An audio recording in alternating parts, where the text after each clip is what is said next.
नमस्कार, बहुत स्वागत है आपका। प्रतिशोध। भारत ने एससीओ में, वहां जहां पाकिस्तान के खुफिया एजेंसी और वहां के एक तरीके से सुरक्षा सलाहकार भी मौजूद थे, भारत ने कहा कि ऑपरेशन सिंदूर जारी है और आतंकवाद के खिलाफ हमारा ये रवैया अब हमेशा रहेगा। ऑपरेशन सिंदूर हमेशा जारी समझिए, जब तक पाकिस्तान आतंकवाद से तौबा नहीं कर लेता। लेकिन आतंकवाद से तौबा पाकिस्तान, ये उम्मीद करना वैसे ही है जैसे ये उम्मीद करना कि वो पूंछ एक दिन सीधी हो जाएगी। वो इसलिए क्योंकि वहां एक और आतंकवादी ने सामने आकर खुलकर ये कह दिया है कि हमारा तो एस्टेब्लिशमेंट से खुला राब्ता रहता है, इसमें ऐसी कौन सी बात है जो दुनिया को पता नहीं है। इसके अलावा क्या हो रहा है इजराइल ईरान फ्रंट पर, क्या सीजफायर पूरी तरीके से लागू है? अगर नहीं तो ये इशारा क्या कर रहा है? क्या हो रहा है रशिया यूक्रेन के फ्रंट पर, और उधर प्रतिशोध की स्थिति कहां तक पहुंची है आपको बताऊंगा। लेकिन पहले ये खबर देखिए, उसके बाद अपने मेहमानों से परिचय कराता हूं, उनसे भी बातचीत होगी। ईरान ने एटमी प्लान शुरू किया तो फिर से हमला करेंगे, कहा अमेरिका ने। नेटो समिट में मीडिया से बोले डोनाल्ड ट्रंप ने ईरान पर बमबारी और हिरोशिमा पर परमाणु हमले की तुलना की। ईरान के एटमी साइट्स पर अमेरिका ने किया था अटैक, न्यूक्लियर प्रोग्राम से हटने के लिए तैयार नहीं है वो, कहा ट्रंप ने। न्यूक्लियर प्रोग्राम से ईरान अगर नहीं हटता और आने वाले दिनों में अपना न्यूक्लियर हथियार बनाने का सपना छोड़ नहीं देता तो फिर से हमला करेंगे, ट्रंप ने कहा। हालांकि कुछ बातें ऐसी हैं जो ट्रंप कह रहे हैं और इजराइल कह रहा है, उसमें विरोधाभास भी दिखाई दे रहा है। जैसे इजराइल ने बहुत स्पष्ट ये कहा था कि हम रिजीम चेंज करा के ही इस बार दम लेंगे, लेकिन यहाँ ट्रंप कह रहे हैं कि रिजीम चेंज कराने का हमारा कोई मकसद नहीं, क्योंकि रिजीम चेंज कराने में बड़ी अफरा तफरी और अनारकी होती है, बड़ी अराजकता होती है। ईरान के पास बहुत तेल है और उसका भविष्य बड़ा उज्जवल है। ये अलग अलग तरीके का राग क्यों है? इस मामले में एक जैसी बातें दोनों तरफ से क्यों नहीं की जा रही हैं? एयर मार्शल पीके श्रीवास्तव मेरे साथ मौजूद है और ये आ गए major Gaurav Arya. Welcome sir. और यहाँ जो बात मैंने अभी बताई, ट्रंप कह रहे हैं, नेटो का मंच था, ट्रंप ने कहा कि अगर ईरान फिर से न्यूक्लियर बनाएगा तो हम फिर से मारेंगे। ये कहकर उन्होंने क्या बताने की कोशिश की? देखिए, कुछ नहीं, ये ट्रंप ने जल्दबाजी कर दी सीजफायर में। अब ट्रंप को उसी के इंटेलिजेंस वाले कह रहे हैं कि सर, जो आपने बोला था ना कि इतना नुकसान हुआ है, शायद इतना नुकसान नहीं हुआ है। शायद 400-450 किलो एनरिच्ड यूरेनियम गायब है, शायद कुछ सेंट्रीफ्यूजेस भी गायब हैं, और शायद आपने सिर्फ ईरान के प्रोग्राम को कुछ महीने डिले करा है। आप ये मत सोचना कि आपने परमानेंटली खत्म कर दिया। तो अब ट्रंप को आ रही है डकार। इतनी सी बात है, डकार है। ये तो इतना लेट रियलाइजेशन क्यों है? ये तो कह रहे थे कि हम एनालाइज कर रहे हैं कि हमने कितना नुकसान किया है। वहां के तमाम अखबार, वॉशिंगटन पोस्ट से लेके न्यूयॉर्क टाइम्स से लेकर कह रहे थे हम एनालाइज कर रहे हैं कि हमने कितना नुकसान किया है। तो जाहिर है एनालाइज करने के बाद ही उन्होंने सीज फायर का ऐलान किया होगा ना? नहीं, ट्रंप कुछ एनालाइज नहीं करता। ट्रंप को ऐसा लगता है कि मैंने बोल दिया तो बात हो गई। इसने इजराइल को रोका। इसने सबसे ज्यादा, ट्रंप ने जो नुकसान करा है इजराइल का करा है, क्योंकि आपने अटैक भी करा, आपने हमला भी करा, आपने अपने वो GBU 57 भी मारे, और उसके बाद आपने एक सीजफायर भी कर दिया। और आपके ऑब्जेक्टिव क्या था? सिंपल सी बात है, हर एक युद्ध के सर बैठे हैं, मेरे काफी सीनियर हैं, सर बताएंगे हर एक युद्ध का एक ऑब्जेक्टिव होता है कि भाई हम इस ऑब्जेक्टिव से लड़ाई लड़ रहे हैं, हमें ये चीज हासिल करनी है। जैसे ऑपरेशन सिंदूर का ऑब्जेक्टिव था पाकिस्तान को सजा देना, राइट? ये उसका ऑब्जेक्टिव था। अब आपका ऑब्जेक्टिव मिडनाइट हैमर का क्या था? मिडनाइट हैमर का ये ऑब्जेक्टिव था कि ईरान को न्यूक्लियर जो उसकी फैसिलिटी है उसको बर्बाद कर दो। तो इनको यही लगा एक बार कि हो गया ये। तो ये एक बार लगा साहब, ये तो president of the United states के लेवल पर नहीं होना चाहिए। ये क्यों लगा फिर? ये क्यों? इसका एक पहलू और भी हो सकता है, क्या? जो गौरव कभी कभी बताते हैं, ये पहलू हो सकता है कि इसको लग गया, खत्म भी हो गया, लेकिन लोगों को मजा नहीं आया। BBC वगैरह ने कहा अभी पिटाई अच्छे से नहीं हुई, अभी तो होनी शुरू हुई थी और पिटाई करवाएंगे। क्या ये मीडिया देखने के बाद ये एनालाइज करते हैं? देखने के बाद सवाल ये है कि इनका अपना तंत्र क्या कर रहा है, ये बड़ी बात है। मैं आपके पास आ रहा हूं सर, ये खबर बताने के बाद कि ईरान के एटमी प्रोग्राम को लेकर बड़ा दावा हो रहा है। सीक्रेट अमेरिकी रिपोर्टों के हवाले से यह दावा है, अमेरिकी हमले में ईरान के एटमी प्रोग्राम पर ज्यादा असर नहीं हुआ है। हमले से ईरान का एटमी प्रोग्राम को सिर्फ कुछ महीनों के लिए ही पीछे गया है। हालांकि ट्रंप ने इन हमलों को शानदार कामयाबी बताते हुए दावा किया था कि ईरान के एटमी ठिकाने पूरी तरह से तबाह हो गए हैं। और इस बीच इजरायली सोर्सेज के हवाले से भी कहा जा रहा है कि फोर्डो प्लांट पर अमेरिकी अटैक के नतीजे सेटिस्फैक्टरी नहीं रहे। तो ये काहे का मिडनाइट हैमर था? ये देखिए, बात ये एल्यूमिनियम का हैमर था क्या? एल्यूमिनियम का, ये गत्ते का था। गत्ते का था ये एल्यूमिनियम का हैमर। देखिए साहब, प्लान बहुत अच्छा था। और अगर ये लोग, देखिए मैंने आप ही के शो में एक बार ये भी बताया था कि unless you put boots on ground, अगर आप रेजिम चेंज चाहते हैं तो रेजिम चेंज ये B-2 बॉम्बर से नहीं होता, ये हवाई जहाज से नहीं होता। आपको कहीं ना कहीं ग्राउंड ट्रूप्स डालने पड़ेंगे।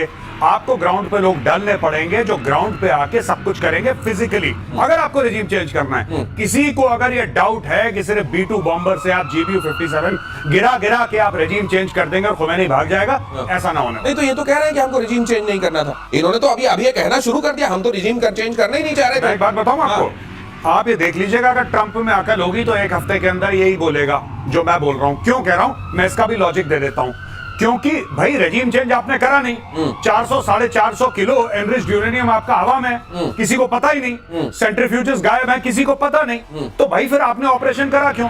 आपको ऑपरेशन तब करना चाहिए था जब सब कुछ खत्म हो जाता, तब आप बोलते ओवर। इसको पीछे से आगे मुड़िए।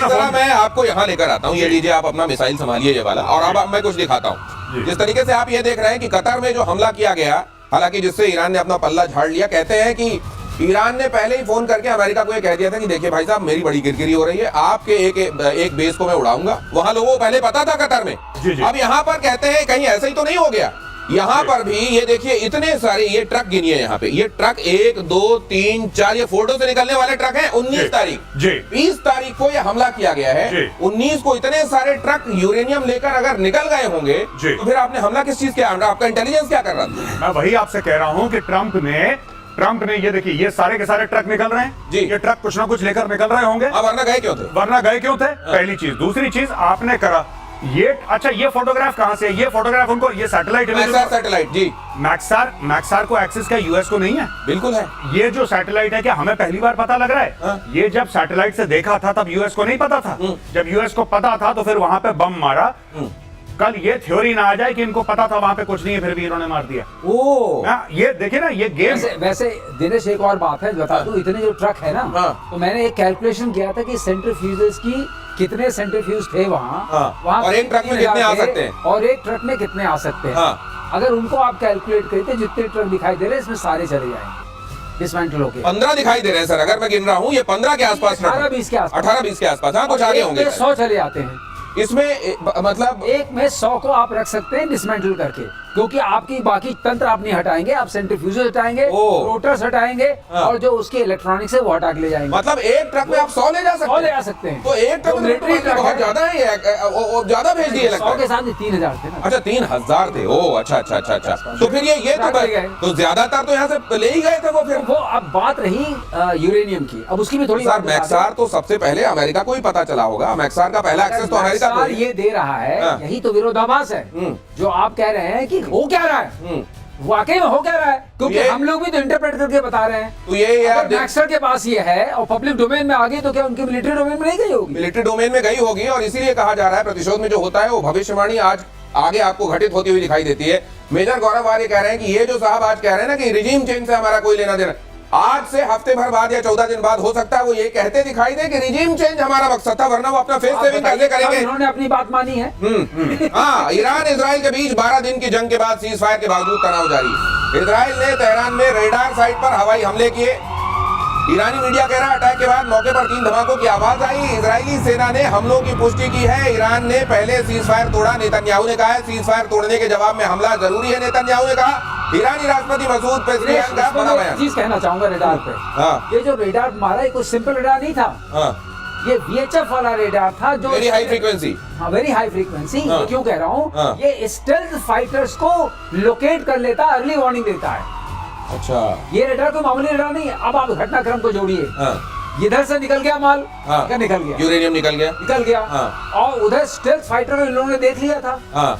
इसका मतलब ये रेडार अगर वहां एक्टिव था, ये एक रेडार है रेजोनेंस रशियन, उसके उस पर बना हुआ है, और ये गादर रडार है। तो मतलब इन्होंने वक्त से देख लिया था बॉम्बर आ रहे हैं, लेकिन उसमें रेजोल्यूशन नहीं होता है मारने का। अच्छा, देख तो लेता है, देख ले तो अलर्ट तो कर ही दिया। 1100 किलोमीटर दे सकता है, 300 किलोमीटर की आप ये कह रहे हैं कि उधर से बॉम्बर्स ने उड़ान भरी, इधर इनको पता चल गया कि बॉम्बर्स आ रहे हैं, इन्होंने टाइम रहते यूरेनियम वहां से खाली किया और वहां पर फिर बॉम्ब गिरे तो क्या हासिल होगा? ओ, तो ये है बड़ी तस्वीर, इसको समझिए।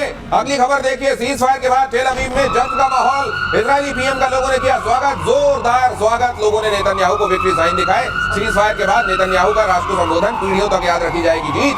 बोले अगर ईरान पर कार्रवाई नहीं होती तो इजराइल को विनाश के खतरे का सामना करना पड़ता। देखिए ये बात तो तय है कि जो आज होने वाला था उसको कुछ महीनों या कुछ समय के लिए टाल तो दिया है इजराइल ने, लेकिन इजराइल इस बात से बड़ा नाखुश होगा कि एक अमेरिका गया भी और उसने काम, एक तो एहसान का बिल भी फाड़ दिया, काम भी नहीं किया, दूसरे रिजीम चेंज को लेकर क्लियर मना भी कर रहा है कि हम रिजीम चेंज के तो ऑब्जेक्टिव ही नहीं था। भाई हम बार बार दिनेश भाई क्या बात करते हैं, इंटेंट और कैपेबिलिटी की बात करते हैं जी। आपने कैपेबिलिटी उनकी ज्यादा डैमेज नहीं करी, इंटेंट उनका वैसे का वैसा ही है, तो आपने हासिल क्या करा? अब इसका एक ही तरीका है, एक तरीका है कि इस बार ईरान के अंदर जाओ और फिर काम या तो मत जाओ, या तो मत जाओ, और अगर जाओ तो फिर काम पूरा करके आओ, ये आधा अधूरा काम छोड़ के मत आओ कि वहां पे आसिम मुनीर ने फोन कर, अरे सर आप नोबेल प्राइज वाली बात भूल गए क्या?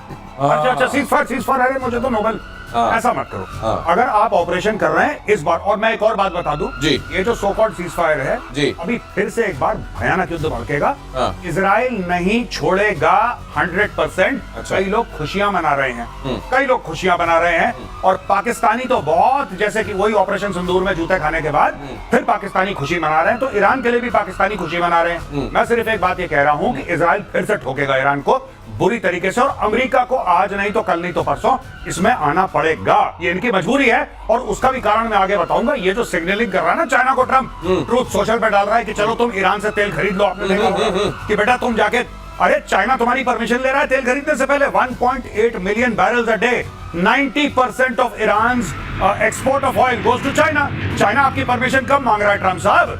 चाइना तो खरीद रहा है धड़ल्ले से। ये कह रहे हैं कि तुम ईरान से खरीदो, भाई मुझसे भी खरीद देना। अच्छा, ये उस तरह की बात हो गई, अपना बिल फाड़ रहा है, ये आपने एक तो अपना बिल फाड़ रहा है और साथ में ये भी कह रहा है कि आज मैं सूर्य को पूर्व से उगने की इजाजत देता हूँ। पूछ कौन रहा है आपसे? सीज फायर के बाद ईरान में भी जीत का जश्न, तेहरान में लोगों का सड़कों पर जश्न, पोस्टर बैनर झंडे लेकर सड़कों पर उतरे लोग, इजराइल को युद्ध में हराने का दावा। ये देखिए, मैं ये सोच रहा हूँ कि हारा कौन है इस युद्ध में? नहीं देखिए, मैं एक बात बताऊं आपको, ये बिल्कुल पाकिस्तानी चीज हो रही है ईरान के अंदर। हर जगह पोस्टर लगवा दो, ईरानी कह रहे हैं हम पे हमला हो गया, ईरानी हर जगह गिड़गिड़ा रहे हैं, यूनाइटेड नेशंस में कह रहे हैं कि रोको रोको रोको, सब जगह रोको रोको, हाथ पैर जोड़ रहे हैं, फिर कह रहे हैं हम जीत गए। ये पाकिस्तानी ब्लड है थोड़ा बहुत इनमें, मैं बता नहीं, लेकिन मेरे को एक चीज लग रही है सर, नहीं है, नेबर का असर है, नेबर का असर। मैं एक ऐसे लड़के को जानता हूँ जो फेल हो जाता था, सप्लीमेंट्री आती थी उसकी, तो जाके पड़ोसियों को पहले मिठाइयां बांटना शुरू कर देता था। मैंने पूछा क्यों? बोले मार्कशीट देख लेना शुरू कर दे। ये अगली खबर देखिए, सीज फायर के बाद इजराइल के सुरक्षा मंत्री का बड़ा बयान, इजराइल को दुश्मनों के खिलाफ नर्क का दरवाजा खोल देना चाहिए। खोल देना चाहिए मतलब अभी तक खोला नहीं है, ये वहां पे रियलाइजेशन है कि जो काम था वो अधूरा रह गया। अधूरा तो है, बिल्कुल सही कह रहे हैं। बेन गुवेर इतमार ने ईरान में सत्ता परिवर्तन की वकालत की। पीएम नेतन्याहू के बेहद करीब बेन गुवेर इतमार कह रहे हैं सत्ता परिवर्तन होना चाहिए। ट्रम्प कह रहे हैं सत्ता परिवर्तन से तो अराजकता आ जाती नहीं, और ट्रम्प एक बार ये कह रहे हैं कि अराजकता आ जाती है, दूसरी बार कहते हैं मेक ईरान ग्रेट अगेन। ये दोनों चीजें ट्रम्प कह रहे हैं। देखिए ट्रम्प का भी अच्छा है, उसको दोनों हाथ में लड्डू चाहिए, कभी ये खाएगा कभी ये, उसकी मर्जी है, उसको जैसे पहले नोबेल मिल जाए वो उसको मतलब दैट्स ओके। नहीं, लेकिन एक चीज है, आप जिसको भी बताइए, आपको कितना विश्वास है कि जो ट्रम्प बोल रहे हैं कल भी वही बोलेंगे? नहीं, ये तो उनको भी खुद को भी भरोसा नहीं है। वो कहता है ना कि मुझे खुद नहीं पता मैं क्या करने वाला हूं, मैं क्या बोलूंगा। ये वो ट्रम्प के साथ है, मुंह है कि मानता नहीं, वो कभी भी कुछ भी बोल सकते हैं। लेकिन सवाल एक है, वो तमाम कंट्रीज जिनकी तरफ ट्रम्प की, अमेरिका की नजर चली जाती है, ट्रम्प के खास तौर से, मेक फलाना ग्रेट अगेन, अब हाथ जोड़ लेंगे भाई साहब, हमको ग्रेट नहीं बनना, ये यूक्रेन को ग्रेट अगेन, ये अफगानिस्तान ग्रेट अगेन, ये सब अब ईरान ग्रेट अगेन। अगली खबर देखिए, ईरान में सत्ता परिवर्तन की इजरायली डिमांड के बीच अमेरिकी प्रेसिडेंट ट्रम्प का एक और बयान लीजिए। मैं ईरान में सत्ता परिवर्तन, यही मैं कह रहा था, नहीं चाहता सत्ता परिवर्तन, अराजकता लेकर आता। ईरान के पास बहुत तेल है, वो बेहतर कर सकता है। देखिए मतलब दुनिया भर की बातें करने के बाद तेल, वो उसको वो अपना भला खुद कर सकता है, फलाना कर सकता है, अराजकता फैलेगी, तेल, उसके बाद तेल बहुत अपना अच्छा करता, सीधे बोल देते भाई साहब तेल। इनको यूक्रेन में क्या दिख रहा था? मिनरल्स। आप सुना है बलूचिस्तान को लेके बात कर रहा है पाकिस्तान, रेयर अर्थ बहुत है, ले लेना। इनको यही दिखता है, सबको सब कुछ दिखता है, इनको सिर्फ यही दिखता है। ये इतना सारा, मैं ये समझना, मैं ये 2-3 बातें समझने की कोशिश कर रहा हूँ। एक तो Pakistan mid air fuelling refuelling कहां पर हुई, ये बात वो कह रहा है भारत के एयर स्पेस का इस्तेमाल हुआ, इधर से कहा जा रहा है, वो पाकिस्तान ने जो टॉर्च दिखाई थी आपने पहले दिन दिखाया, क्या ईरान को ये पता नहीं कि खुशियां जरूर मना रहे हैं लेकिन मेरे हितैषी नहीं है पाकिस्तान के लोग? बिल्कुल सही है, बिल्कुल पता है, और ये इनके ऊपर एयर स्ट्राइक कर चुके हैं, और इनको ये पता है कि जो बलूचिस्तान वाला मसला है उसमें ये भी शामिल है।